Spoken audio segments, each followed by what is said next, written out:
Class 7 Social Science History Chapter number 1 Tracing Changes Through 1,000 Years. Page number 13. Few historians follow this periodization today, as we have already know about the Britishers' periodization. Historians divided the Indian history into three parts: Hindu, Muslim and British, according to idea of religion.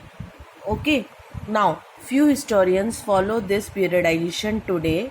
Most look to economic and social factor to characterize the major elements of different moments of the past. The historians you read last year included a wide range of early societies. Means in the class 6 you have already learned about the early societies of the human beings. Means the first of all the man was live as a early man. At that time they were hunter gatherers. Then after that they were early farmers. Now the people became civilized and they know to live in how to live in towns and villages. So they live in towns and villages and early empires and kingdoms. So the history you will study this year are often described as medieval. So now the history you are often described as a medieval period. Means in class 6 you have learned the ancient history. Now in class 7 you are able to learn about the medieval history. You will find out more about the spread of peasant societies.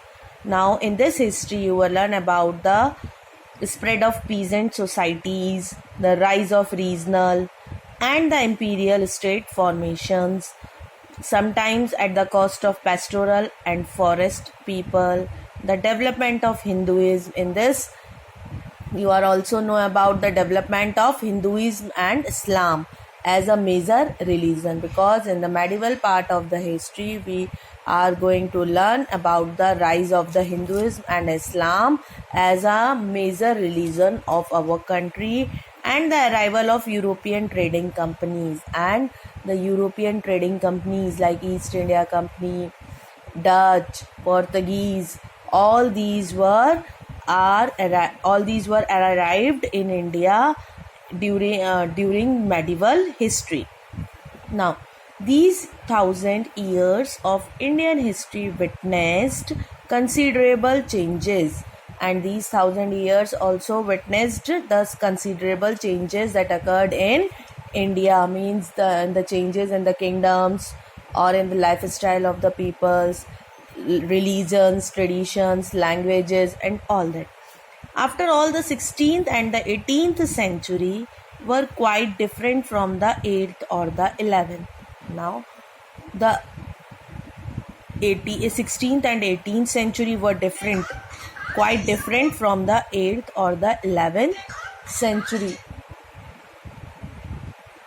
Therefore, describing the entire period as one historical unit is not without its problem. So if we want to describe entire period in a one, so it is not easy to describe the entire historical unit as a one.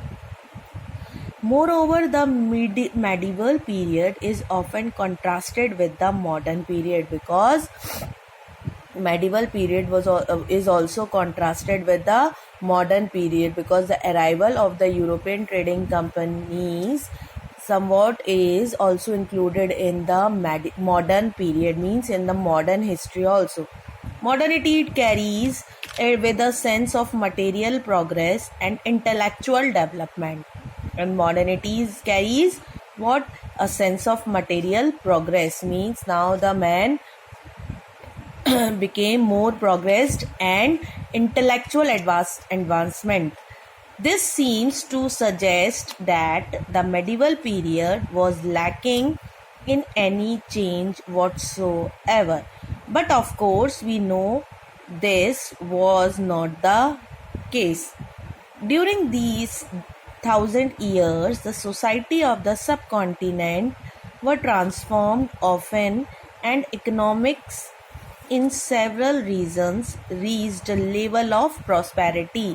Now, in these 1,000 years, we have seen that the economy of the regions or other several regions reached a level of prosperity.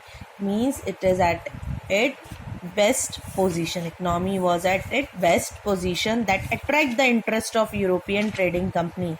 So that's why Europeans attracted towards the Indian things or several Indian states, because India, now that time India became the golden bird due to its spices, best spices in the world, best muslin cloth, and all the other things. That's why European attracted towards the Indian. As you read this book, look out for signs of change and historical processes at work. Also, whenever you can, compare what you read in this book with what you read last year. Now you have to compare what you have read last year and in this book. In class 6, you have learnt about the early man's life, how the man became civilized, how they know about living with one another, how they discover the fire, how the invention of wheel takes place. So like this you have learned in the 6th class, and in 7th class you will be learning about the medieval period or medieval history, in which how the people set up their kingdoms and all, and look at the world around you to see what else has changed or remained the same. And last, you have also seen what has changed or what remained the same in this book. So here, chapter number 1, history completed.